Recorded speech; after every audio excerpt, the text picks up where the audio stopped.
I, 34F, lost my husband Anthony, 36M, in a car accident 3 years ago. We have a daughter Emily, 8F, together. Anthony came from a wealthy family and inherited a significant amount when his parents passed away in 2019. He was always careful with money and wanted to ensure Emily would have a secure future, especially for her education. Before his death, he set up a trust fund for Emily with most of his inheritance money to be given to her when she turns 18. He made me the trustee since I was good with finances and had worked in banking for 10 years. My sister Tamara, 32F, and I grew up very close despite our different personalities. I was always the responsible one while she was more free-spirited. Our parents constantly compared us, which strained our relationship during our teens, but we worked through it in our 20s. Tamara never held a steady job, jumping between careers, but she was wonderful with Emily. When Anthony died, she immediately moved in with us to help me cope with the loss and take care of Emily. She reduced her work hours to part-time so she could be there for us. For almost 3 years, we functioned like a small family unit. Since I handled all the finances, I often asked Tamara to help me with banking work when I was busy with Emily or overwhelmed with single parenting. She knew my passwords and account details because I trusted her completely. She even helped me track Emily's trust fund investments and suggested good opportunities sometimes. About 6 months ago, Tamara met Justin, 35M, at her yoga class. He seemed charming and successful at first. He talked about his real estate business and showed photos of his properties. But something about him felt off to me. He was too smooth, too perfect. Tamara fell hard for him though. Within weeks, she was spending all her time with him. She quit her part-time job because Justin said he could help her start her own business. She stopped helping with Emily, missed Emily's school events, and was barely home. I didn't mind much initially since Emily was in school most of the day and I had adjusted to being a single mom. Tamara seemed happy for the first time since Anthony's death, so I supported her relationship despite my reservations. Justin started coming over for dinner regularly and even bought expensive gifts for Emily, which made me uncomfortable. I expressed my concerns to Tamara once about how quickly things were moving, but she got defensive and accused me of being jealous of her happiness. Last month, while reviewing Emily's trust fund quarterly statement, I noticed some discrepancies. Small withdrawals between $2,000 to $5,000 had been made regularly over 3 months, totaling around $50,000. I was shocked because I hadn't made any withdrawals. The money was strictly for Emily's future. My heart sank as I realized Tamara was the only other person who had access to the accounts. When I confronted her, Tamara broke down completely. Through tears, she admitted she had been taking money to help Justin pay off gambling debts. She claimed he was being threatened by loan sharks and she was scared for his safety. She begged me not to go to the police, promising she would pay back every cent. She said Justin didn't know the money came from Emily's fund. She had told him it was her savings. I was beyond devastated. This wasn't just any money, it was meant for Emily's future, left by her father who died trying to secure that future. I felt sick thinking about how Tamara had systematically stolen from her own niece over months. I kicked her out immediately, changed all passwords, and froze the accounts. When I told our parents, they were initially horrified but quickly shifted to damage control mode. Mom especially kept insisting that Tamara must have been manipulated by Justin, that she wasn't thinking straight, that she deserved another chance since she was family. Dad was more understanding of my position but still suggested we try to handle this privately without involving authorities. Tamara has been bombing my phone with lengthy messages, swearing she's broken up with Justin, taken 2 jobs, and will repay everything. She keeps bringing up our childhood, our bond as sisters, how much she loves Emily. Our parents think I'm being too harsh and should at least hear her out. But I've blocked her everywhere and told them I want nothing to do with her anymore. They say I'm breaking up the family, that Emily needs her aunt, that people make mistakes. But I think stealing $50,000 from your dead brother-in-law's child goes beyond a simple mistake.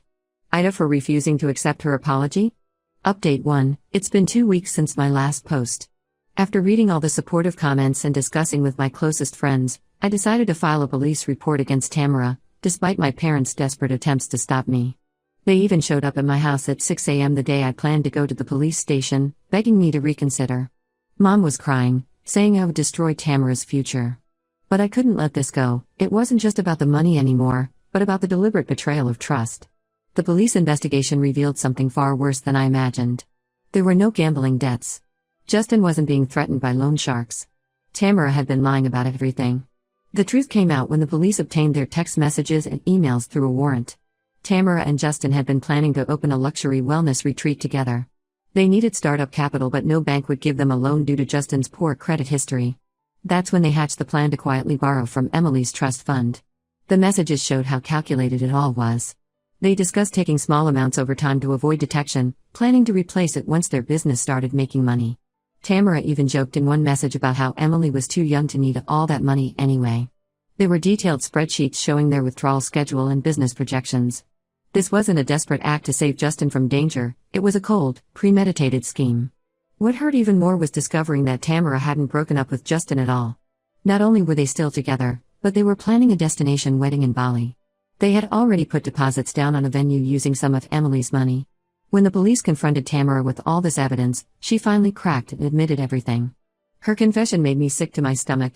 She said she was tired of being the responsible aunt, tired of living in my shadow, tired of helping raise someone else's kid while her own life was on hold. She actually said she thought Emily had too much money anyway since she was just a kid, and that Anthony would have wanted his money to help family. She tried to justify it by saying they would have paid it all back with interest once their wellness retreat became successful. The level of entitlement in her reasoning was staggering. The fallout in our family has been massive. Our parents are now divided for the first time in their 40-year marriage. Mom still insists Tamara deserves forgiveness since she's family. She keeps saying Tamara made a mistake, but her intentions weren't evil, she was just trying to build a future with someone she loved. But Dad finally sees how calculated this betrayal was. He was shocked by the premeditation revealed in those messages. They're fighting constantly about this, barely speaking to each other. The extended family has split into camps. My aunts think I'm being cruel for involving the police, saying we should have found a way to handle this privately. They keep bringing up how Tamara helped me after Anthony died, as if that gives her the right to steal from his daughter. But my cousins support my decision, especially after seeing the evidence of how planned this was. Some have even cut contact with Tamara themselves. Tamara's life is falling apart, but it's all consequences of her own actions. Her employer found out about the theft investigation and fired her immediately. She was working as an administrative assistant at a financial firm, so they couldn't keep someone being investigated for financial fraud. Now she's blaming me for ruining her life, saying I could have handled this privately but chose to destroy her instead. She's been posting cryptic messages on social media about how family should stand by each other no matter what, and how some people never get over their grief and end up pushing everyone away. Several relatives have commented supporting her, saying I'm being vindictive and using the police to get revenge because I'm jealous of her relationship with Justin. It's infuriating how they're trying to spin this.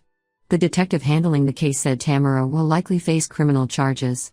They're still investigating Justin's involvement and background. I've hired a lawyer to ensure Emily's interests are protected through all this.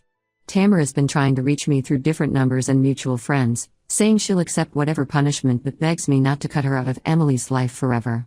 But how can I ever trust her around my daughter again? Update 2. 3 months have passed since my last update. Tamara appeared in court last week and pleaded guilty to grand theft to get a lighter sentence.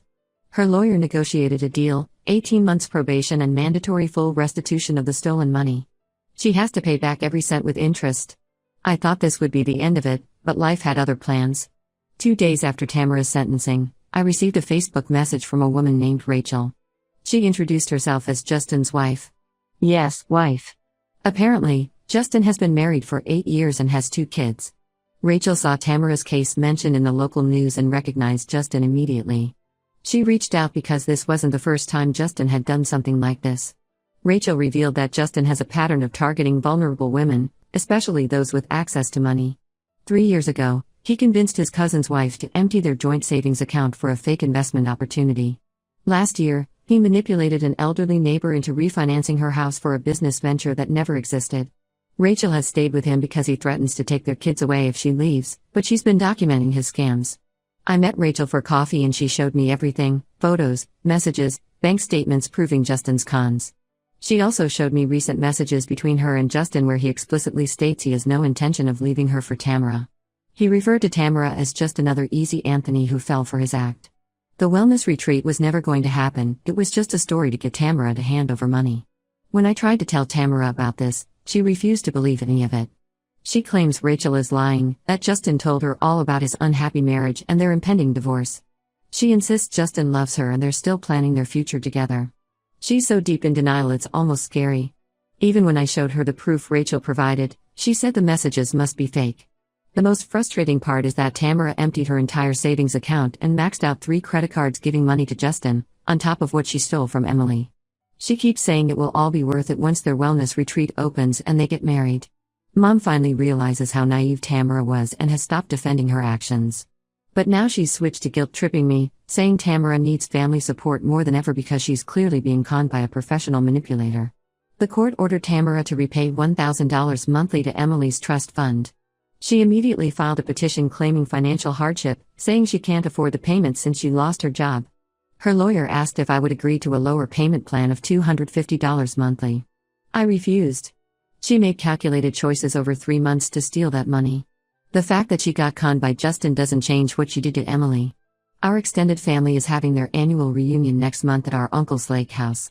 Drama erupted in the family group chat when Mom suggested inviting Tamara because she needs support right now. Several cousins immediately objected, saying they don't want their kids around someone who stole from a child. Others argued that families should stick together in hard times. I made it clear that if Tamara attends, Emily and I won't be there. Mom broke down crying on the phone yesterday, saying the family is being torn apart. She's probably right, but I didn't cause this, Tamara did. Her choices have consequences. Even my dad, who initially encouraged me to show mercy after Tamara's sentencing, changed his mind after meeting Rachel and seeing the evidence of Justin's other scams. He said Tamara had multiple chances to come clean but chose to keep lying until the evidence forced her to confess. I've discovered that Tamara has been telling people that I'm using Emily's trust fund theft as an excuse to punish her for moving on after Anthony's death when I couldn't. She's playing victim, claiming I'm jealous because she found love again while I'm stuck in my grief. It's insane how she's twisting everything. A few relatives actually believe her version and have been making snide comments about me being bitter and vindictive. Through all this, I'm trying to protect Emily from the drama. She asks about her aunt sometimes, and it breaks my heart. But I can't let Tamara back into our lives. She didn't just steal money, she betrayed our trust in the worst way possible. The fact that she still refuses to fully acknowledge what she did, choosing instead to believe Justin's lies and blame everyone else, shows me she hasn't changed at all. Update 3. It's been 8 months since my original post. Life has a way of bringing people back to reality, and Tamara finally hit rock bottom. Justin ghosted her completely after she couldn't give him any more money.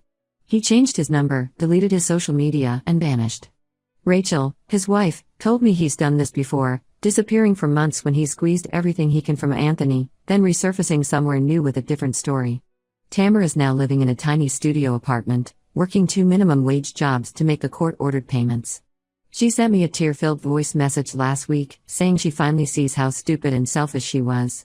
She admitted that deep down, she probably knew Justin was lying all along but wanted so desperately to believe in their future together that she ignored all the red flags. She said she realizes now how deeply she betrayed Emily and me, and how she threw away our family bond for a con man who never cared about her. She asked if she could meet Emily just once to apologize.